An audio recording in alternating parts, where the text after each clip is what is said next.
ஆனால் வணங்கான் படம் பார்க்கும்போது கூட இது ஒரு பாலா ஸ்டைல் ஆஃப் ஃபிலிம் மாதிரி தெரியாமல் ஏதோ ஒரு விதத்தில் அவன் இவன் மாதிரியான ஒரு சாயலில் தான் இந்த படமும் இருக்கிற மாதிரி நமக்கு ஒரு உணர்வு வருது. இப்போ பரதேசியோ இல்லை நான் கடவுள் கொடுத்த ஒரு ஃபீல் வந்துட்டு வணங்கான் கொடுக்காத ஒரு நிலை இருக்கிறதுனால இன்னும் பாலா அந்த டெம்ப்ளேட்டை வந்துட்டு உடைக்கலையோ.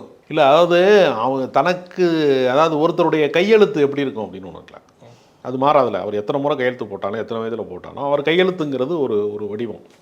அது மாதிரி தான் படைப்புங்கிறது ஒரு சிக்னேச்சர் தான். அவருடைய படைப்பு, அவருடைய தனித்தன்மை, அவர் சிந்திக்கிற முறை அப்படிலாம் தான் அது உருவாகுது.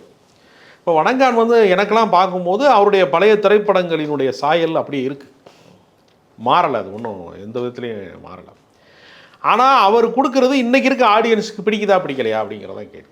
ஏன்னா வணங்கான் வந்து இன்னும் வந்து வெளிவரலை, ட்ரைலர் தான் வந்திருக்கு, மேக்கிங் தான் வந்திருக்கு, சில பாடல்கள் வெளிவந்திருக்கு, அவ்வளோதான். அது வெற்றியா தோல்வியான்னு நம்ம இப்போ சொல்ல முடியாது. மக்கள் விரும்புகிற பட்சத்தில் அது வெற்றி படமாக மாறப்போகுது. மக்கள் அதை ரசிக்க முடியாமல் இருக்குது அப்படின்னா, இப்போ வந்து இளையராஜா அவர்களை வந்து என்ன பண்ணுறாருன்னா, நான் கடவுள் படத்தை பார்த்துட்டு இனிமேல் நீ வந்து என்கிட்ட இசையமைக்கிறதுக்கு வராத அப்படின்னு அவரை சொன்னார்.